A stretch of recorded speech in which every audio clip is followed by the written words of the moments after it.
नमस्कार साथियों, आप सभी का फिर से स्वागत है मेरे चैनल राधे हिंदी एकेडमी पर। तो आज के इस वीडियो लेक्चर में हम बात करेंगे जो हमारी यूनिट 7 हिंदी कहानी की श्रृंखला चल रही थी, उसी में आज हमारी अगली कहानी है, वो है ईदगाह।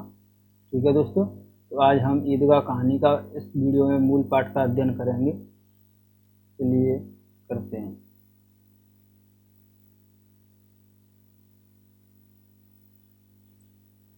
तो दोस्तों, जैसा कि मैंने बताया कि आज हम ईदगाह कहानी का अध्ययन करेंगे। तो ईदगाह कहानी है हमारी, वो है मुंशी प्रेमचंद जी की। ठीक है दोस्तों, ये तो आपको पता ही होगा कि ईदगाह कहानी किसकी है, तो वो है मुंशी प्रेमचंद जी की कहानी है ईदगाह। मुंशी प्रेमचंद जी की हमारे यूनिट 7 में दो कहानियाँ लगी हुई हैं यूजीसी नेट में। एक ईदगाह है और एक है दुनिया का सबसे अनमोल रतन।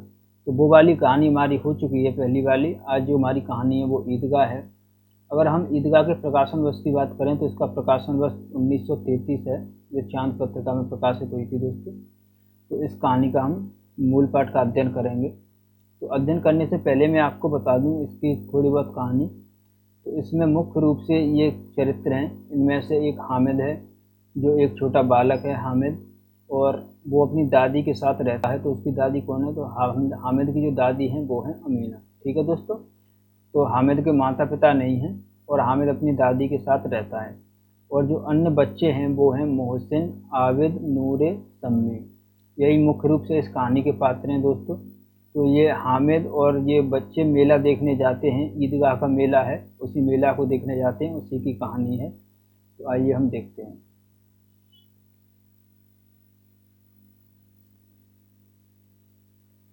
रमज़ान के पूरे 30 रोज़ों के बाद ईद आई है। यानी रमज़ान का महीना था। रमज़ान में जो मुस्लिम समुदाय में जो रोज़े रखे जाते हैं उनका एक तरीके से व्रत होता है। तो वो रोज़े पूरे हो चुके हैं, 30 दिन, एक महीने चलते हैं ये।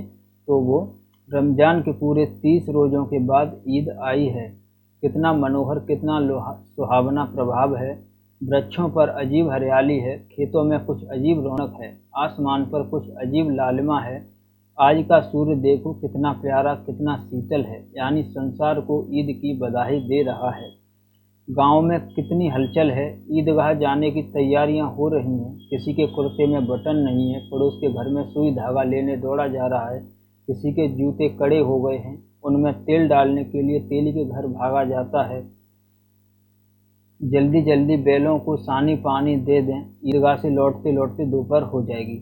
तो लोगों में बहुत उत्साह है कि वो आज ईदगाह के मेले में जाएंगे, ईदगाह की नमाज अदा करेंगे। उसी में सब लोग अपने अपने काम में व्यस्त हैं, जल्दी जल्दी करने में। 3 कोस का पैदल रास्ता है, यानी जो ईदगाह का मेला है वो उनकी जगह से 3 कोस दूर है। फिर सैकड़ों आदमियों से मिलना बैठना, दोपहर के पहले लौटना असंभव है। लड़के सबसे ज़्यादा प्रसन्न हैं। किसी ने एक रोज़ा रखा है, वह भी दोपहर तक, किसी ने वह भी नहीं। लेकिन ईदगाह जाने की खुशी उनके हिस्से की चीज़ है। रोज़े बड़े बूढ़ों के लिए होंगे, इनके लिए तो ईद है। रोज़ ईद का नाम रटते थे, आज वह आ गई। अब जल्दी पड़ी है कि लोग ईदगाह क्यों नहीं चलते। उन्हें गृहस्थी की चिंताओं से क्या प्रयोजन। यानी ये छोटे छोटे बच्चे हैं, उन्हें जल्दी है कि जो रमज़ान का ईदगाह का मेला है उसमें जल्दी जल्दी चलें, वहाँ पे देखें लोग। छोटे बच्चों को तो यही है, उत्साह है उन्हें। तो बच्चे यही सोच रहे हैं। आगे देखें। सवैयों के लिए दूध और शक्कर घर में है या नहीं, इनकी बला से ये तो सवैया खाएंगे। यानी बच्चों को क्या चिंता कि घर में हमारे जो चीज़ें हैं मेले में और त्योहार के लिए जो चीज़ें चाहिए, ईद पर जो सेमरी और दूध चाहिए, वो हमारे घर में शक्कर है या नहीं। उन्हें क्या, उन्हें तो बस खाने से मतलब है। वह क्या जाने कि अब्बा जान क्यों बदहवास चौधरी कायम अली के घर दौड़े जा रहे हैं। यानी वह क्या जाने कि अब्बा जान क्यों बदबहास चौधरी कायम अली के घर दौड़े जा रहे हैं। यानी तो दोस्तों इसमें देखना, जो चौधरी का नाम आया है तो वो कौन चौधरी है, तो वो है कायम अली। ठीक है दोस्तों, कायम अली इनके यहाँ का चौधरी होगा, जो पैसे वैसे देने का काम करता होगा। उन्हें क्या खबर कि चौधरी आंखें बदल ले तो यह सारी ईद मुहर्रम हो जाए। यानी अगर ये चौधरी आंखें दिखाने लगे, हम पैसे के लिए मना कर दे, तो ये ईद ही मुहर्रम हो जाए। यानी मुहर्रम जो है वो शोक का दिन होता है, तो वही हो जाए। उनकी अपनी जेबों में तो कुबेर का धन भरा हुआ है, बार बार जेब से अपना खजाना निकाल कर गिनते हैं और खुश होकर फिर रख लेते हैं। और जो बच्चे हैं उनकी जेबों में कुछ पैसे हैं तो उन्हीं को देख देख कर वो खुश हो लेते हैं। महमूद गिनता है, 1 2 10 12, उसके पास 12 पैसे हैं। ठीक है, महमूद के पास कितने पैसे हैं दोस्तों? तो महमूद के पास 12 पैसे हैं। ये आप ध्यान रखना, ये आप लिखते चलना, ये इम्पोर्टेंट है। मोहसिन के पास 1 2 3 8 9 15 पैसे हैं, यानी जो मोहसिन है वो अपने पैसे गिनता है तो उसके पास कुल 15 पैसे हैं। इन्हीं अनगिनती पैसों में अनगिनती चीज़ें लाएंगे, खिलौने, मिठाइयाँ, बिगुल, गेंद और जाने क्या क्या। तो बच्चे अपने में ही मगन हैं। अब हम आगे देखें तो आगे आता है हामिद, और सबसे ज़्यादा प्रसन्न है हामिद। ठीक है दोस्तों, वह 4-5 साल का गरीब सूरत दुबला पतला लड़का जिसका बाप गत वर्ष हैजे की भेंट हो गया और माँ न जाने क्यों पीली होती होती एक दिन मर गई। तो ठीक है दोस्तों, हामिद का परिचय क्या है कि वह 4-5 साल का गरीब सूरत दुबला पतला लड़का जिसका बाप गत वर्ष हैजे में भेंट हो गया, यानी उसके जो पिताजी हैं हामिद के, वो गत वर्ष यानी पिछली साल ही हैजे से उनकी मृत्यु हो गई है, तो वो बताया है। और उसकी माँ न जाने क्यों पीली होती होती एक दिन मर गई, और उसकी माँ को पता नहीं क्यों वो पीली होती गई, दुबली पतली होती गई होंगी और पीली पीली होती हुई उनकी भी मृत्यु हो गई है। किसी को पता क्या बीमारी है, कहती तो कौन सुनने वाला था। दिल पर जो कुछ बीतती थी वह दिल में ही सहती थी, और जब न सा गया तो संसार से विदा हो गई। अब हामिद अपनी बूढ़ी दादी अमीना की गोद में सोता है और उतना ही प्रसन्न है। यानी अब हामिद है वो उसके माता पिता की मृत्यु हो गई है और वो अपनी दादी अमीना के ही साथ रहता है। ठीक है दोस्तों, उसके अब्बा जान रुपए कमाने गए हैं। उसकी दादी, जब वो अब अपनी दादी से पूछता है दादी मेरे अब्बा जान कहाँ हैं, तो उसकी दादी कहती कि तुम्हारे अब्बा जान रुपए कमाने गए हैं, बहुत सी थैलियाँ लेकर आएंगे। अम्मी जान अल्लाह मियाँ के घर से उसके लिए बड़ी बड़ी अच्छी चीज़ें लेकर आएंगे। ठीक है दोस्तों, तो अम्मा से ऐसे ही बहलाती हैं कि उसके पापा जो अब्बा जान हैं वो रुपए कमा कर लेके आएंगे, और उसकी जो अम्मी जान है वो अल्लाह मियाँ के घर से अच्छी अच्छी चीज़ें लेकर आएंगी। इसीलिए हामिद प्रसन्न है। आशा तो बड़ी चीज़ है, और फिर बच्चों की आशा, उनकी कल्पना तो राई का पर्वत बना लेती है। दोस्तों ये वाली लाइन भी आप ध्यान से देखना, आशा तो बड़ी चीज़ है और फिर बच्चों की आशा, उनकी कल्पना तो राई को पर्वत बना लेती है। हामिद के पाँव में जूते नहीं है, सिर पर एक पुरानी दुल्हनी टोपी है जिसका मोटा काला पड़ गया है, फिर भी वह प्रसन्न है। जब उसके अब्बा जान थैलियाँ और अम्मी जान नियामतें लेकर आएंगी तो वह दिल से अरमान निकाल लेगा, तब देखेगा मोहसिन, नूरे और सम्मी कहाँ से उतने पैसे निकालेंगे। ठीक है दोस्तों, तो हामिद सोचता है कि अभी उसके पास नहीं है, उसकी अम्मा जो दादी हैं उनके पास नहीं है, तो कोई बात नहीं, जब उसके माता पिता आएंगे तो फिर वो देखेगा इन लोगों को, इन बच्चों को, कि फिर वो इतने पैसे कहाँ से लेके आएंगे। अभागिन अमीना अपनी कोठरी में बैठी रो रही है, और उसकी दादी है उसका क्या है कि अभागिन अमीना अपनी कोठरी में बैठी रो रही है। आज ईद का दिन, उसके घर में दाना नहीं, आज आबिद होता। तो दोस्तों ये आबिद नाम आया है, ये हामिद के पिताजी का नाम है। तो आबिद के जो पिता हैं उसका अब्बाजान का नाम क्या है, तो आबिद है। ठीक है दोस्तों, हामिद के पिता, ये भी आप नोट कर लेना, ये कौन है, तो हामिद के पिता हैं। आज आबिद होता तो क्या इसी तरह ईद आती और चली जाती। इस अंधकार और निराशा में वह डूबी जा रही है। किसने बुलाया था इस निगोड़ी ईद को, इस घर में उसका काम नहीं, लेकिन हामिद, उसे किसी के मरने जीने से क्या मतलब, उसके अंदर प्रकाश है, बाहर आशा। यानी वो सोचती हैं कि अगर ये ईद ना आती तो हम, मुझे कम से कम हामिद के सामने ये सब तो ना देखना पड़ता। फिर वो कहती हैं उसे किसी के मरने जीने से क्या मतलब, उसके अंदर प्रकाश है और बाहर आशा। विपत्ति अपना सारा दल बल लेकर आए, हामिद की आनंद भरी चितवन उसका विध्वंस कर देगी। हामिद भीतर जाकर दादी से कहता है, तुम डरना नहीं अम्मा, मैं सबसे पहले आऊँगा, बिल्कुल न डरना। सभी बच्चे जब मेले की कह रहे हैं तो हामिद भी कहता है कि दादी मैं भी जाऊँगा मेला देखने। तो वो फिर कहता है दादी से कि तुम डरना नहीं अम्मा, मैं सबसे पहले आऊँगा, यानी तुम डरना मत, मैं मेले में से सबसे पहले घर आऊँगा, बिल्कुल न डरना। अमीना का दिल कचूट रहा है। गांव के बच्चे अपने अपने बाप के साथ जा रहे हैं। हामिद का बाप अमीना के सिवा और कौन है, उसे कैसे अकेले मेले जाने दे। उस भीड़ भाड़ से बच्चा कहीं खो जाए तो क्या हो, नहीं, अमीना उसे यूं न जाने देगी। तो उसकी दादी सोचती है कि सब बच्चे अपने अपने बाप के साथ जा रहे हैं, अपने पिता के साथ जा रहे हैं, और अमीना और जो हामिद है उसके तो बाप अमीना ही है, उसका तो कोई है नहीं, तो वो फिर अकेला बच्चे को कैसे वहाँ पे जाने दे। नन्ही सी जान 3 कोस चलेगा कैसे, पैर में छाले पड़ जाएंगे, जूते भी तो नहीं हैं। वह थोड़ी थोड़ी दूर पर उसे गोद में ले लेती, लेकिन यहाँ सवैया कौन पकाएगा। पैसे होते तो लौटते लौटते सब सामग्री जमा करके चटपट बना लेती, यहाँ तो घंटे चीज़ों जमा करते में लगेंगे। फिर अमीना सोचती है कि अगर हामिद के साथ मैं भी चली जाती वैसे तो, लेकिन घर में कोई चीज़ नहीं है। अगर वो हम वहाँ से लौट के भी आएंगे तो फिर हामिद को कुछ खिलाना पिलाना भी तो पड़ेगा, सवैयाँ बनानी पड़ेगी, तो फिर वहाँ यहाँ पे घंटे चीज़ों जमा करने में लग जाएंगी, किसी से मांगेगी तब। मांगे का ही तो भरोसा ठहरा। उस दिन फहीमन के कपड़े सिले थे, यानी जो अमीना थी उसने फहीमन के कपड़े सिले थे। उस दिन फहीमन के कपड़े सिले थे, 8 आने पैसे मिले थे। उस अठन्नी को ईमान की तरह बचाती चली जाती थी इसी ईद के लिए, लेकिन कल ग्वालिन सिर पर सवार हो गई तो क्या करती। हामिद के लिए कुछ नहीं है तो 2 पैसे का दूध तो चाहिए ही। तो वो सोचती है कि उसने एक काम किया था, जो फ़हीम के कपड़े वो सिले थे तो उससे उसे 8 आने पैसे मिले थे। तो उसने सोचा कि वो वाले पैसे चलो ईद को हो जाएंगे, लेकिन उस अठन्नी को ईमान की तरह बचाती चली आती थी इसी दिन के लिए। लेकिन जो ग्वालिन है जिसके यहाँ से दूध आता था वो अपने पैसे मांगने लगी, तो फिर उसको भी पैसे देने पड़े। अब तो कुल 2 आने पैसे बचे हैं। अब उसके पास जो कुल पैसे हैं वो 2 आने बचे हैं। 3 पैसे हामिद की जेब में, 5 अमीना के बटुए में है। यही तो बिसात है। और ईद का त्यौहार अल्लाह ही बेड़ा पार लगावे। धोबन और नाइन और मेहतरानी और चूड़हारेन सभी तो आएंगी। सभी को सवैयाँ चाहिए और थोड़ा किसी को आंखें नहीं लगता। किस किस में से मुंह चुराएंगी, और मुंह क्यों चुराए, साल भर का त्योहार है। जिंदगी खैरियत से रहे, उनकी तकदीर भी तो उसी के साथ है।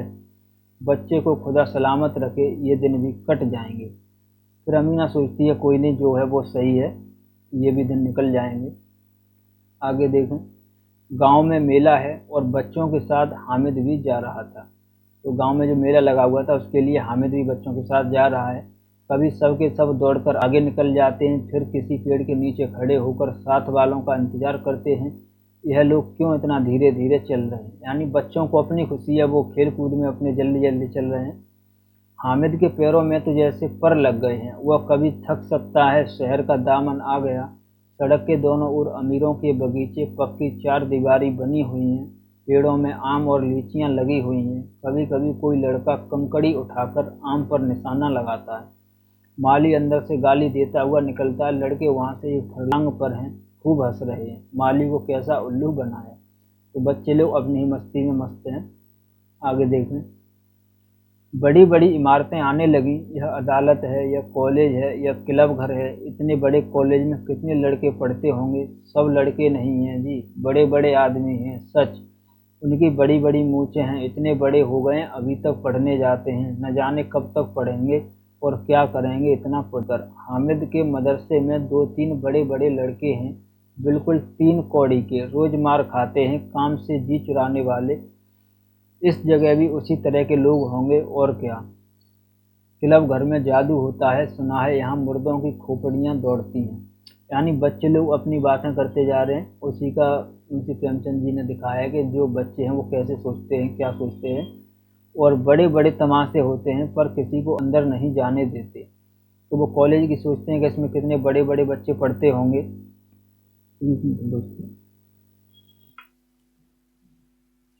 और वहाँ शाम को साहब लोग खेलते हैं। और जो क्लब है उसमें सोचते हैं कि इसमें जादू होता है और शाम को साहब लोग खेलते हैं।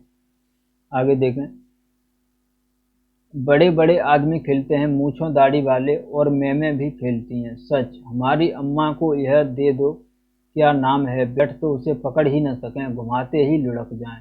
यानी बच्चे सोच रहे हैं, अगर वो लोग क्रिकेट के बारे में बात कर रहे हैं कि अगर क्रिकेट का बैट पर हमारी अम्मा को दे दो तो वो घुमाते ही लुढ़क जाएं। महमूद ने कहा। हमारी अम्मी जान का तो हाथ कांपने लगे, अल्लाह कसम। मोहसिन बोला, चलो मनो, आटा पीस डालती हैं, जरा सा बैट पकड़ लेंगी तो हाथ कांपने लगेंगे। सैकड़ों घड़े पानी रोज निकालती हैं, 5 घड़े तो तेरी भैंस पी जाती है। किसी मैम को 1 घड़ा पानी भरना पड़े तो आंखें तले अंधेरा हो जाए। महमूद, लेकिन दौड़ती तो नहीं, उछल कूद तो नहीं कर सकती। फिर मोहसिन कहता है कि हाँ, उछल कूद तो नहीं सकती, लेकिन उस दिन मेरी गाय खुल गई थी और चौधरी के खेत में जा पड़ी थी। अम्मा इतना तेज दौड़ी कि मैं उन्हें न पा सका। सच। आगे चले, हलवाइयों की दुकानें शुरू हुई। आज खूब सजी हुई थी। इतनी मिठाइयाँ कौन खाता है, देखो न, एक एक दुकान पर मनो होंगी। सुना है रात को जिन्नात आकर खरीद ले जाते हैं। तो बच्चे लोग सोच रहे हैं कि हलवाई की दुकान पे इतनी इतनी मिठाइयाँ हैं, ये कौन खाता है इतनी मिठाइयाँ। अब्बा कहते थे कि आधी रात को एक आदमी हर दुकान पर जाता है और जितना माल बचा होता है वह तुलवा लेता है और सचमुच के रुपए देता है, बिल्कुल ऐसे ही रुपए। हामिद को यकीन न आया, ऐसे रुपए जिन्नात को कहाँ से मिल जाएंगे। हामिद कहता है कि नहीं नहीं, ऐसे रुपए जिन्नात को कहाँ से मिल जाएंगे। फिर मोहसिन कहता है, जिन्नात को रुपए की क्या कमी, जिस खजाने में चाहे चले जाए, लोहे के दरवाजे तक उन्हें नहीं रोक सकते। जनाब, आप हैं किस फेर में, हीरे जवाहरात तक उनके पास रहते हैं। जिससे खुश हो गए उसे टोकरों जवाहरात दे दिए। अभी यहीं बैठे हैं, 5 मिनट में कलकत्ता पहुंच जाएं। हामिद ने फिर पूछा, जिन्नात बहुत बड़े बड़े होते हैं। तो फिर मोहसिन कहता है, मोहसिन इसमें इनकी टोली में सबसे बड़ा बच्चा है, तो वो थोड़ा बहुत समझदार है, तो सब बच्चे उसी के पास अगर कोई बात हो तो उसी से पूछते हैं। तो फिर मोहसिन कहता है, एक एक सिर आसमान के बराबर होता है जी, जमीन पर खड़ा हो जाए तो उसका फिर आसमान से सर से लग जाए, मगर चाहे तो एक लोटे में घुस जाए। फिर हामिद कहता है, लोग उन्हें कैसे खुश करते होंगे, मुझे यह मंत्र बता दे तो एक जिन को खुश कर लूं।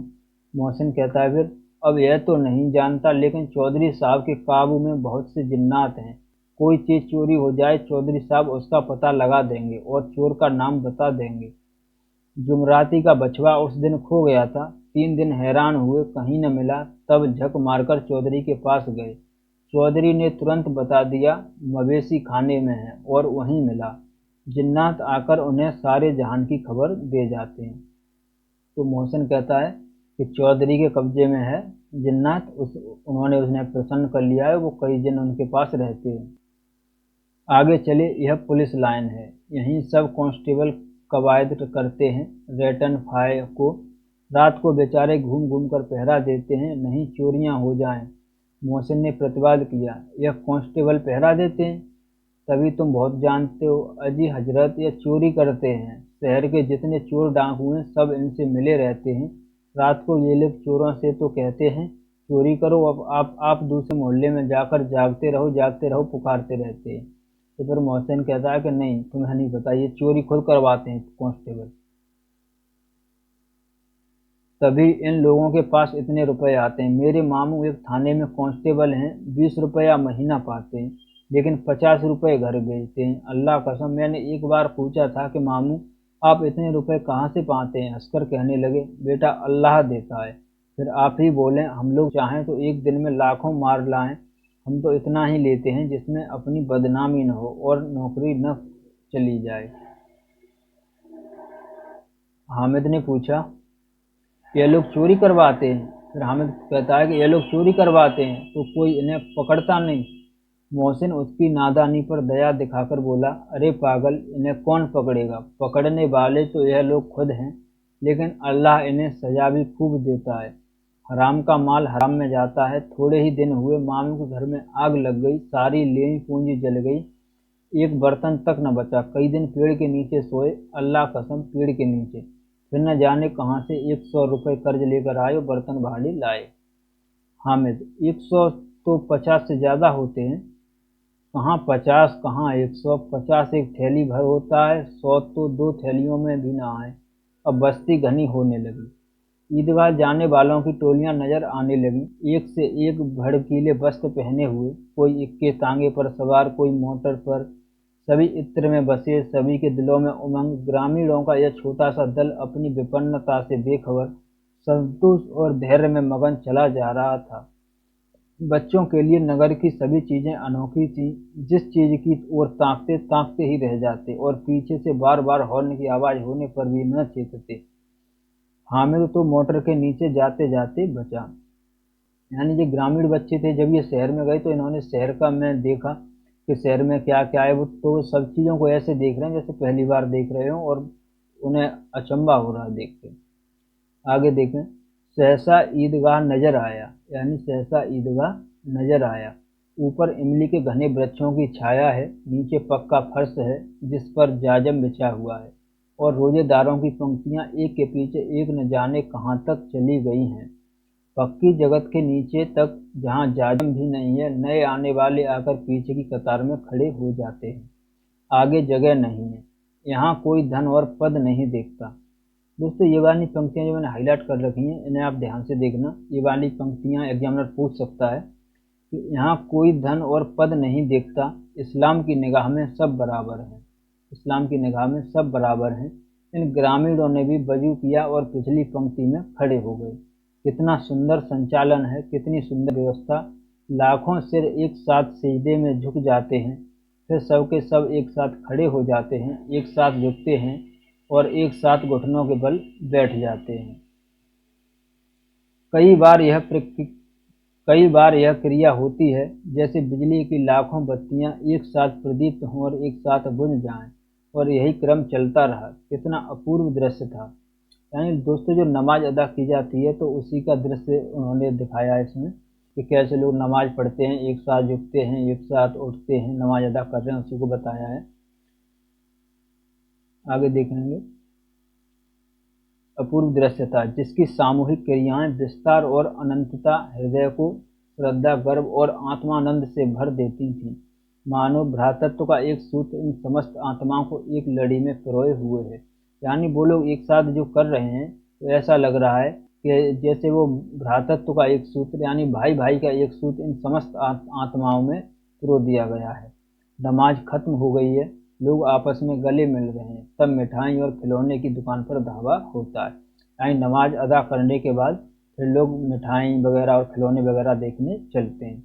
ग्रामीणों का यह दल इस विषय में बालकों से कम उत्साही नहीं है। यह देखो हिंडोला है, एक पैसा देकर चढ़ जाओ, कभी आसमान पर जाते हुए मालूम होंगे, कभी जमीन पर गिरते हुए। ये चरखी है, लकड़ी के हाथी, घोड़े, ऊंट छड़ों में लटके हुए हैं, एक पैसा देकर बैठ जाओ और 25 चक्करों का मजा लो। महमूद और मोहसिन और नूरे और सम्मी इन घोड़ों और ऊँटों पर बैठते हैं। तो महमूद, मोहसिन, नूरे और सम्मी, इनके पास तो पैसे हैं, तो ये तो उन घोड़ों पर, उन झूलों पर बैठ गए। हामिद दूर खड़ा है, 3 ही पैसे तो उसके पास हैं, अपने कोष का 1/3 जरा सा चक्कर खाने के लिए नहीं दे सकता।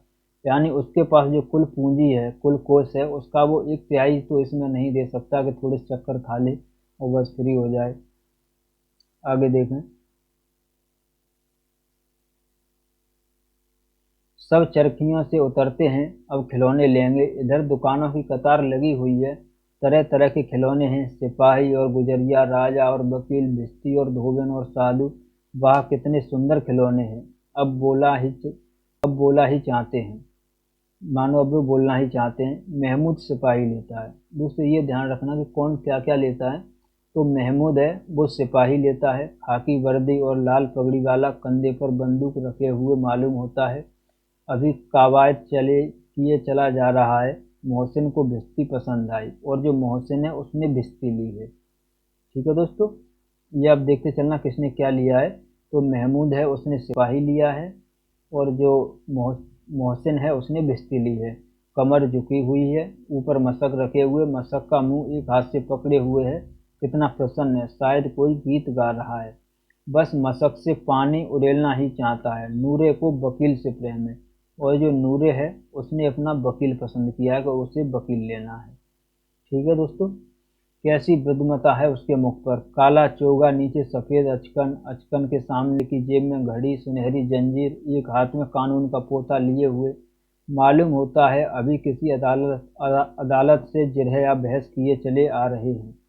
यह सब 2-2 पैसे के खिलौने हैं। हामिद के पास कुल 3 पैसे हैं। इतने महंगे खिलौने वह कैसे ले। खिलौना कहीं हाथ से छूट पड़े तो चूर चूर हो जाए, जरा पानी पड़े तो सारा रंग घुल जाए। ऐसा खिलौना लेकर वह क्या करेगा, किस काम के। यानी जो हामिद है उसके पास कुल 3 तो पैसे हैं, अब इनमें से वो अगर खिलौना भी ले ले तो उसका क्या होगा, अगर गिर जाए तो टूट जाएगा, वो यही सोच रहा है। अब आगे देखते हैं। अब इन्होंने जब खिलौने ले लिए तो फिर इन्होंने अब आपस में बातें चल रही हैं इनकी। मोहसिन कहता है, सबसे पहले मोहसिन कहता है, मेरा भिश्ती रोज पानी दे जाएगा सांझ सवेरे। महमूद कहता है, और मेरा सिपाही घर का पहरा देगा और चोर आएगा तो फौरन बंदूक से फायर कर देगा। नूरे, और मेरा वकील खूब मुकदमा लड़ेगा। तो सम्मी है वो कहती है, और मेरी धोबिन रोज कपड़े धोएगी। हामिद खिलौनों की निंदा करता है। फिर हामिद के पास जब कुछ नहीं है कहने के लिए तो फिर वो उनकी निंदा करता है, उनके खिलौनों की, कि मिट्टी ही तो है, गिरे तो चकनाचूर हो जाए। लेकिन ललचाई हुई आंखों से खिलौनों को देख रहा है और चाहता है कि जरा देर के लिए उन्हें हाथ में ले सकता।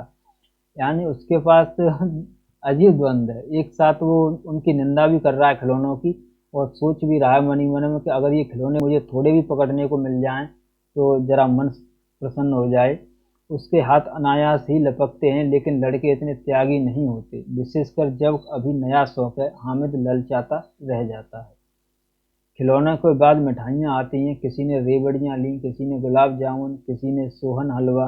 मज़े से खा रहे हैं। हामिद बिरादरी से पृथक है।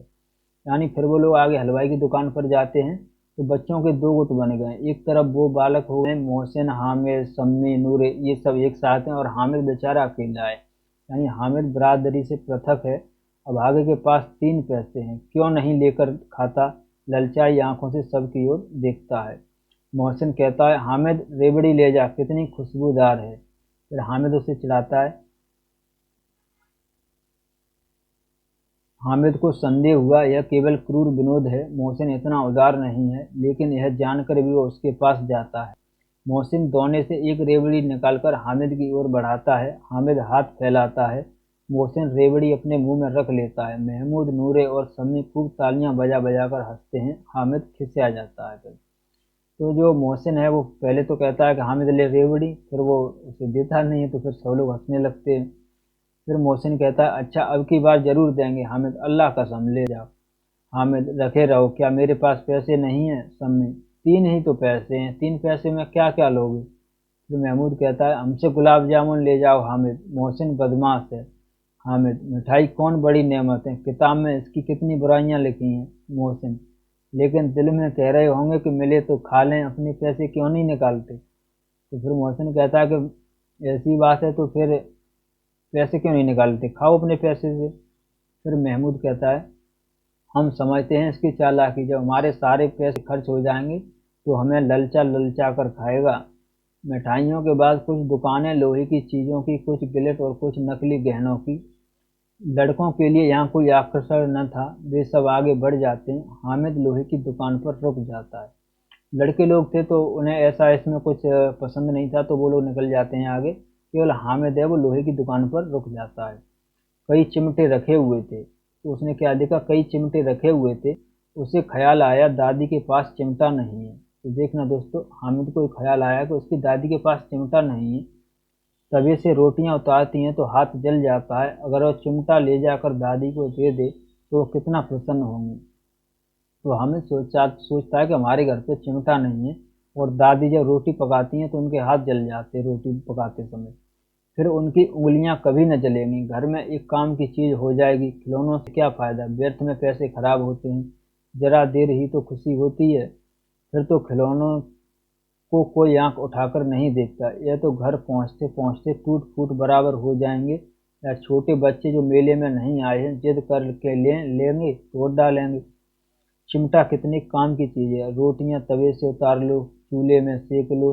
कोई आग आग मांगने आए तो चटपट चूल्हे से आग निकाल कर उसे दे दो। अम्मा बेचारी को कहाँ फुर्सत है कि बाजार आए, और इतने पैसे ही कहाँ मिलते हैं, रोज हाथ जला लेती हैं। तो हमें सोचता है कि अम्मा के लिए चिमटा ले लिया जाए। अब आगे देखें दोस्तों, हामिद के साथी आगे बढ़ गए। सबील पर सब के सब शरबत पी रहे हैं। देखो सब कितने लालची हैं, इतनी मिठाइयाँ ली, मुझे किसी ने एक भी न दी। उस पर कहते हैं मेरे साथ खेलो, मेरा यह काम करो। अब अगर किसी ने कोई काम करने को कहा तो पूछूंगा, खाए मिठाइयाँ आप मुंह सड़ेगा, फोड़े फुंसियाँ निकलेंगी, आप ही जवान चटोरी हो जाएगी। तब घर से पैसे चुराएंगे और मार खाएंगे। किताब में झूठी बातें थोड़ी ही लिखी हैं, मेरी जबान क्यों खराब होगी। अम्मा चिमटा देखते ही दौड़कर मेरे हाथ से ले लेंगी और कहेंगी, मेरा बच्चा अम्मा के लिए चिमटा लाया है, कितना अच्छा लड़का है। इन लोगों के खिलौने पर कौन इन्हें दुआएं देगा। बड़ों की दुआएं सीधे अल्लाह के दरबार में पहुंचती हैं। यानी हामिद सोच रहा है कि जब वो चिमटा लेकर जाएगा तो उसकी दादी उसे आशीर्वाद देंगी और दुआएं देंगी, और जो बड़ों की दुआएं हैं वो सीधे अल्लाह के दरबार में पहुंचती हैं और तुरंत सुनी जाती हैं। मेरे पास पैसे नहीं हैं, तभी तो मोहसिन और महमूद यूं मिजाज दिखाते हैं। मैं भी इनसे मिजाज दिखाऊंगा, खेल खिलौने और खाएं मिठाइयाँ। मैं नहीं खेलता खिलौने, किसी का मिजाज क्यों सहूं। मैं गरीब सही, किसी से कुछ मांगने तो नहीं जाता। दोस्तों, ये वाली लाइनें देखना, हामिद हामिद के माध्यम से प्रेमचंद जी ने जो लाइन कही है कि खेलें खिलौने और खाएं मिठाइयाँ अपने, मैं नहीं खेलता खिलौने, किसी का मिजाज क्यों सहूं। अगर मेरे पास पैसे नहीं हैं, मैं गरीब सही, किसी से कुछ मांगता तो नहीं। आखिर अब्बा जान कभी न कभी आएंगे, अम्मा भी आएंगी ही। फिर इन लोगों से पूछूंगा कितने खिलौने लोगे। एक एक के टोकरियां खिलौने दूं और दिखा दूं कि दोस्तों के साथ इस तरह का सलूक किया जाता है। यानी हामिद सोच रहा है कि अभी मेरे पास जब पैसे नहीं हैं तो कोई बात नहीं, जब मेरे अम्मा अम्मी और मेरे अब्बा जान आएंगे तो फिर मैं इन लोगों को टोकरियां भर खिलौने दे दूं। तब मैं इन्हें बताऊंगा कि दोस्तों के साथ कैसा किया जाता है। यह नहीं कि एक पैसे की रेवड़ियां ली तो चिढ़ा चिढ़ा कर खाने लगे। सबके सब खूब हंसेंगे कि हामिद ने चिमटा लिया है, हंसे मेरी बला से। उसने दुकानदार से पूछा, यह चिमटा कितने का है।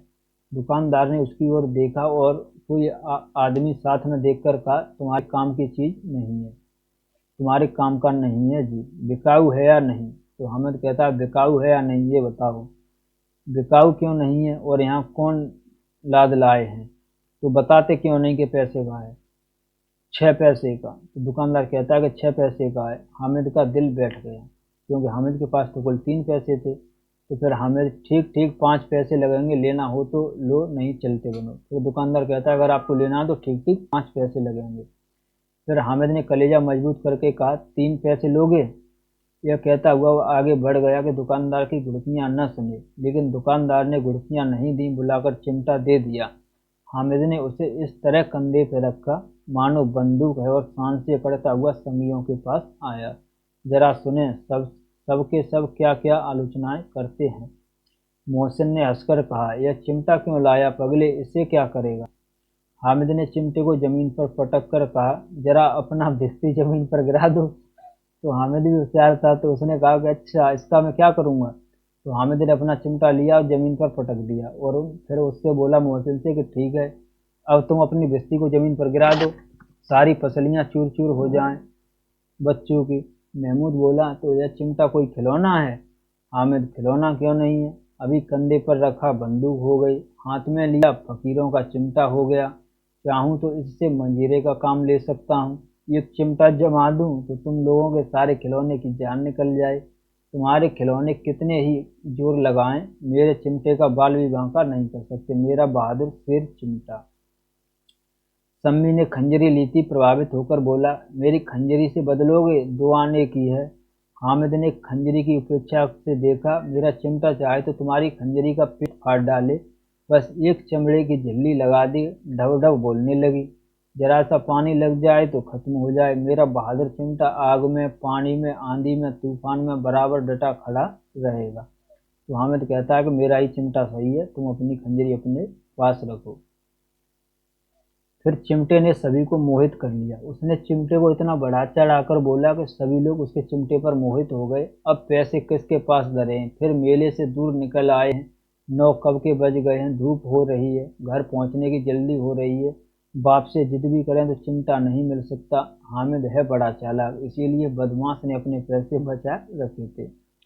अब बालकों के 2 दल हो गए। अब बालक फिर से 2 दलों में बट गए हैं। मोहसिन, महमूद, सम्मी और नूरे एक तरफ हैं और हामिद अकेला दूसरी तरफ है। शास्त्रार्थ हो रहा है। सम्मी तो बेधर्मी हो गया, दूसरे पक्ष से जा मिला, लेकिन मोहसिन, महमूद और नूरे भी हामिद से एक एक 2 2 साल बड़े होने पर भी हामिद के आघातों से आतंकित हो उठे। उसके पास न्याय का बल है और नीति की शक्ति। एक ओर मिट्टी है, दूसरी ओर लोहा, जो इस वक्त अपने को फौलाद कर रहा है। वह अजेय है, घातक है। अगर कोई शेर आ जाए तो मियाँ भिश्ती के छक्के छूट जाएं, मियाँ सिपाही मिट्टी की बंदूक छोड़कर भागें, वकील साहब की नानी मर जाएं, चोगे में मुंह छुपाकर जमीन पर लेट जाएं, मगर यह चिमटा, यह बहादुर है, यह रुस्तमे हिंद है। यानी जो मोहसिन है, जो हामिद है, उसने अपने चिमटे को कहा, क्या कहा है, तो रुस्तमे हिंद कहा है। ठीक है दोस्तों। ये ध्यान रखना, ये इम्पोर्टेंट है कि उसके चिमटे को उसने क्या कहा है, तो रुस्तम हिंद कहा है। शेर की गर्दन पर सवार हो जाएगा और उसकी आंखें निकाल लेगा। आगे देखें। मोहसिन ने एड़ी चोटी का जोर लगाकर कहा, अच्छा पानी तो नहीं बरस सकता? हामिद ने चिमटे को सीधा खड़ा करके कहा, भिश्ती को एक डांट बताएगा तो दौड़ा हुआ पानी लाकर उसके द्वार पर छिड़कने लगेगा।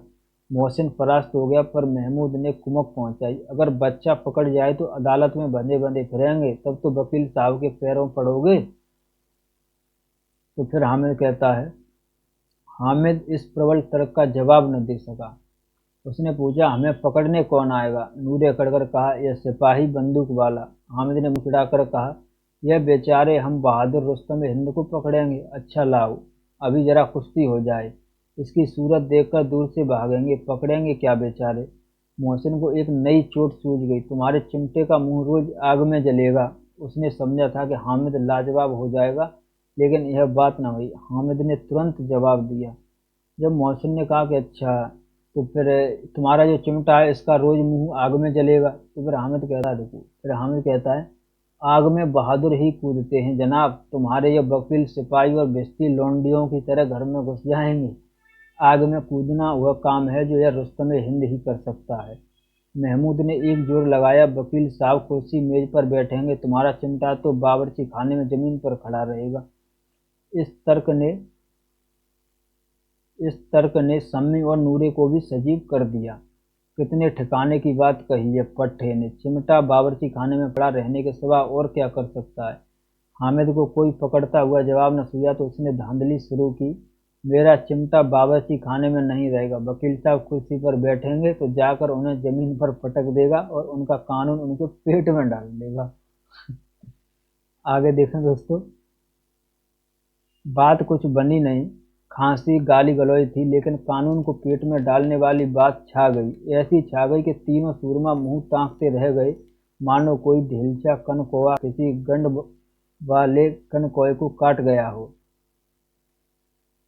कानून मुंह से बाहर निकलने वाली चीज है, उसको पेट के अंदर डाल दिया जाना बेतुकी सी जान बात होने पर भी कुछ नयापन रखती थी। हामिद ने मैदान मार लिया, उसका चिमटा रुस्तम हिंद है, अब इसमें मोहसिन, महमूद, नूरे, सम्मी किसी को भी आपत्ति नहीं हो सकती। विजेता को हारने वालों से जो सत्कार मिलना स्वाभाविक है, वो हामिद को भी मिला। औरों ने 3-3, 4-4 आने पैसे खर्च किए, पर कोई काम की चीज न ले सके। हामिद ने तो 3 पैसे में रंग जमा लिया। सच ही तो है, खिलौनों का क्या भरोसा, टूट फूट जाएंगे। हामिद का चिमटा तो बना रहेगा बरसों। फिर बच्चे सोचते हैं, बात तो सही है, हामिद का चिमटा ही बना रहेगा, हमारे खिलौने तो टूट फूट जाएंगे, कुछ नहीं बचेगा। संधि की शर्तें तय होने लगीं, यानी फिर उन बच्चों में आपस में संधियां होने लगीं। मोहसिन ने कहा, जरा अपना चिमटा दो, हम भी देखें, तुम हमारा भिश्ती लेकर देखो, यानी थोड़ी देर के लिए हमें अपना चिमटा दो, तुम हमारा भिश्ती देख लो थोड़ी देर के लिए। महमूद और नूरे ने भी अपने अपने खिलौने पेश किए। हामिद को इन शर्तों को मानने में कोई आपत्ति न थी। चिमटा बारी बारी से सबके हाथ में गया और उनके खिलौने बारी बारी से हामिद के हाथ में आए। कितने खूबसूरत खिलौने हैं, हामिद ने हारने वालों के आंसू पोंछे। मैं तुम्हें चिढ़ा रहा था, सच यह चिमटा भला इन खिलौनों की क्या बराबरी करेगा, मालूम होता है, अब बोलें तो अब बोलें। यानी फिर हामिद कहता है कि तुम ही लोग ऐसा मत सोचो, तुम्हारे खिलौने बहुत अच्छे हैं। लेकिन मोहसिन की पार्टी को अब दिलासे से संतोष नहीं होता। चिमटे का सिक्का खूब बैठ गया है, चिपका हुआ टिकट अब पानी से नहीं छूट रहा था। मोहसिन, लेकिन इन खिलौनों के लिए कोई हमें दुआ तो न देगा? महमूद, दुआ कोई लिए फिरते हो, उल्टे मार न पड़े, अम्मा जरूर कहेंगी कि मेले में यही मिट्टी के खिलौने मिले। हामिद को स्वीकार करना पड़ा कि खिलौनों को देखकर किसी की माँ इतनी खुश न होगी जितनी दादी चिमटे को देखकर होंगी। 3 पैसे ही में तो उसे सब कुछ करना था, और उन पैसों के इस उपयोग पर पछतावे की बिल्कुल जरूरत न थी। फिर अब तो चिमटा रुस्तम हिंद है और सभी खिलौनों का बादशाह। अब आगे। रास्ते में महमूद को भूख लगी, यानी जो महमूद था उसे रास्ते में भूख लगी। उसके बाप ने केले खाने को दिए। महमूद ने केवल हामिद को सांझी बनाया, यानी जो महमूद के पिताजी ने उसे केले दिए खाने को, तो उसने केवल हामिद को ही उसमें सांझी बनाया और किसी को नहीं दिए। उसके अन्य मित्र मुंह ताकते रह गए। यह उस चिमटे का प्रसाद था। 11 बजे गांव में हलचल मच गई। मेले वाले आ गए। मोहसिन की छोटी बहन ने दौड़कर भिश्ती उसके हाथ से छीन लिया। यानी सबसे पहले जब मोहसिन अपने घर गया तो उसकी छोटी बहन थी, उसने दौड़कर भिश्ती को लिया और अपने हाथ में छीन लिया और मारे खुशी के जा उछली तो मियाँ भिश्ती नीचे आ गिरे और सुरलोक से धारे, यानी उसकी भिश्ती तो फूट गई। इस पर भाई बहन में मारपीट हुई, दानों में खूब रोए। उनकी अम्मा यह शोर सुनकर बिगड़ी और दोनों को ऊपर से दो दो चांटे और लगा दिए। मियाँ नूरे के वकील का अंत उनके प्रतिष्ठा अनुकूल इससे ज्यादा गौरवमय हुआ। वकील जमीन पर या ताक पर तो बैठ नहीं सकता, उसकी मर्यादा का विचार तो करना ही होगा। दीवार में खुटियां गाड़ी गईं, उन पर लकड़ी का एक पटरा रखा गया, पटरे पर कागज का कालीन बिछाया गया। वकील साहब राजा भोज की भांति सिंहासन पर विराजे। यानी बच्चों ने सोचा वकील है, अब वो ऐसे तो बैठ नहीं सकता, तो उन्होंने एक दीवार पर पटरी बनाई कि उस पर हम बिठा लेंगे वकील साहब को। तो नूरे ने उन्हें पंखा झलना शुरू किया, यानी उन्होंने उस पे पटरी पे बिठा लिया और पंखा झलना शुरू किया। अदालत में खस की टट्टियां और बिजली के पंखे रहते हैं, क्या यहाँ मामूली पंखा भी न हो? कानून की गर्मी दिमाग पर चढ़ जाएगी कि नहीं? बांस का पंखा आया और नूरे हवा करने लगे। मालूम नहीं पंखे की हवा से या पंखे की चोट से वकील साहब स्वर्गलोक से मृत्युलोक में आ रहे और उनका माटी का चूल्हा माटी में मिल गया। यानी जब वो हवा कर रहा था तो वकील साहब हवा से नीचे गिरे और वो मिट्टी में मिल गए। फिर बड़े जोर शोर से मातम हुआ और वकील साहब की अस्थि पूरे घर में डाल दी गई। अब रहा महमूद का सिपाही। तो दोस्तों अब इनके खिलौनों की देखना कैसे कैसे वो हो रही है। तो सबसे पहले भिश्ती गया, उसके बाद वकील साहब गए, अब आए सिपाही। तो उसे चटपट गांव का पहरा देने का चार्ज मिल गया। लेकिन पुलिस का सिपाही कोई साधारण व्यक्ति तो नहीं जो अपने पैरों चले, वह पालकी पर चलेगा।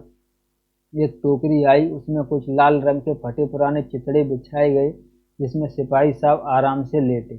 नूरे ने यह टोकरी उठाई और अपने द्वार का चक्कर लगाने लगे। उनके दोनों छोटे भाई सिपाही की तरह छोड़ने वाले जागते लहो पुकारते चलते हैं, मगर रात तो अंधेरी ही होनी चाहिए। महमूद को ठोकर लग जाती है, ठोकर उसके हाथ से टोकरी उसके हाथ से छूटकर गिर पड़ती है और मियाँ सिपाही अपनी बंदूक लिए जमीन पर आ जाते हैं और उनकी एक टांग चली गई। ठीक है दोस्तों। अब आगे देखें। महमूद को आज ज्ञात हुआ कि अच्छा डॉक्टर है। महमूद को आज ज्ञात हुआ कि वह अच्छा डॉक्टर है। उसको ऐसा मरहम मिल गया है जिससे वह टूटी टांग को आनन फानन जोड़ सकता है। केवल गूलर का दूध चाहिए। गूलर का दूध आता है, टांग जवाब दे देती है। शल्य क्रिया असफल हुई तब उसकी दूसरी टांग भी तोड़ दी जाती है। तो दोस्तों वो क्या करते हैं कि एक गूलर पेड़ है, उससे के पेड़ से जो दूध निकलता है, उन्होंने सोचा कि उसकी जो एक टांग टूट गई है उसे गूलर के पेड़ से चिपका देते हैं। लेकिन जब वो कामयाब नहीं हुआ तो वो सिपाही की दूसरी टांग छोड़ दी जाती है। आगे देखें। अब कम से कम एक जगह आराम से बैठ तो सकता है, एक टांग से तो चल सकता था ना बैठ सकता। सॉरी दोस्तों मुझे हंसी आ रही है। आगे देखें। अब वह सिपाही सन्यासी हो गया, यानी जो सिपाही था अब वो सन्यासी हो गया है और एक जगह बैठा रहता है। अपनी जगह पर बैठा बैठा पहरा देता है। कभी कभी देवता भी बन जाता है। उसके सिर का झालरदार साफा खुरच दिया गया है और उसका जितना रूपांतरण हो चाहे कर सकते हो। कभी कभी तो उससे बांट का काम भी लिया जाता है। अब मियाँ हामिद का हाल सुनिए। अब आती है हामिद की बात। इनके खिलौनों की बात पूरी हुई। अमीना उसकी आवाज़ सुनते ही दौड़ी और उसकी गोद में उठाकर प्यार करने लगी। सहसा उसके हाथ में चिमटा देखकर वह चौंकी। तो जैसे ही हामिद आया अपने घर गया, तो जैसे ही उसकी दादी ने उसे देखा अमीना ने, तो उन्होंने दौड़कर जल्दी से उसे अपनी गोद में बिठाया और उसे प्यार करने लगी। सहसा उन्होंने देखा कि उसकी उन्हें चिमटा दिखा। तो यह चिमटा कहाँ था? तो उन्होंने पूछा चिमटा कहाँ था? तो वो कहता है हामिद कि मैंने मोल लिया। क्या पैसे में? 3 पैसे दिए। अमीना ने छाती पीट दी। तो अमीना ने कहा कि इसके पास तो 3 ही पैसे थे, 3 पैसे में चिमटा ले आया। तो फिर अमीना कहती है, यह कैसा बेसमझ लड़का है कि दोपहर हुआ और कुछ खाया न पिया, लाया क्या चिमटा। सारे मेले में तुझे और कोई चीज न मिली जो यह लोहे का चिमटा उठा लाया। हामिद ने अपराधी भाव से कहा, तुम्हारी उंगलियां तवे से जल जाती थीं, इसीलिए मैंने इसे लिया। बुढ़िया का क्रोध तुरंत स्नेह में बदल गया। यानी हामिद से जब उसकी दादी नाराज हुई कि तुझे पूरे मेले में चिमटा ही मिला, न तूने कुछ खाया न पिया, तो हामिद कहता है कि तुम्हारी जो उंगलियां जल जाती थी तवे से, मैंने इसलिए लिया। तो उसकी जो दादी हैं वो तुरंत प्रसन्न हो जाती हैं। स्नेह भी वह नहीं जो प्रगल्भ होता है और अपनी सारी कसक शब्दों में बिखेर देता है। यह मूक स्नेह था, खूब ठोस, रस और स्वाद से भरा हुआ। बच्चे में कितना त्याग, कितना स्वभाव और कितना विवेक है। दूसरों को खिलौने लेते और मिठाई खाते देखकर इसका मन कितना ललचाया होगा। इतना जब्त इससे हुआ कैसे। वहाँ भी इसे अपनी बुढ़िया दादी की याद बनी रही। मीना का मन गदगद हो गया। और अब एक बड़ी विचित्र बात हुई। यानी अमीना फिर सोचती है, और उससे भी बड़ी एक और विचित्र बात हुई, हामिद के इस चिमटे से भी विचित्र। हामिद ने बूढ़े हामिद का पार्ट खेला। यानी जो बच्चा हामिद था अब वो तो हो गया बूढ़ा, और जो दादी उसकी बूढ़ी थी और बुढ़िया अमीना बालिका अमीना बन गई, और उसकी जो दादी थी वो बालिका अमीना बन गई। वह रोने लगी, दामन फैलाकर हामिद को दुआएं देती जाती थी और आंसू की बड़ी बड़ी बूंदें गिराती जाती थीं। हामिद इसका रहस्य क्या समझता।